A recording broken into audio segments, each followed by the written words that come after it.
అందుకే పెద్దవాళ్ళు ఒక మాట చెప్తారు, నీ జీవితం పండాలి అంటే నీకు పూజ వచ్చా రాదా వదిలేయి, నీకు వేదం తెలుసా తెలీదా వదిలిపెట్టేసేయి, నువ్వు ఉపనిషత్తులు చదువుకున్నావా చదువుకోలేదా వదిలిపెట్టేయి, రామాయణ భారత భాగవతాలు తెలుసుకున్నావా లేదా వదిలిపెట్టేయి, దక్షిణామూర్తి యొక్క మూర్తిని చూస్తూ కూర్చోవడం నేర్చుకో, అదొక్కటి నేర్చుకో చాలు.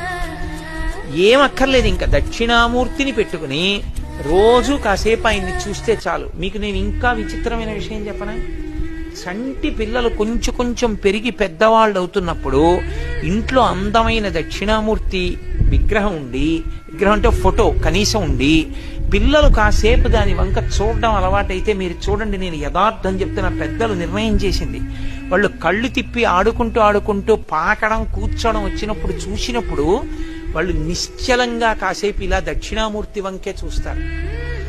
పిల్లలు చిన్నతనంలో దక్షిణామూర్తి వంక అలా ఎదురుగుండా కూర్చుని చూస్తే 2 ఫలితాలు వస్తాయి. అపమృత్యు దోషం పోతుంది, సరస్వతి కటాక్షం కలుగుతుంది.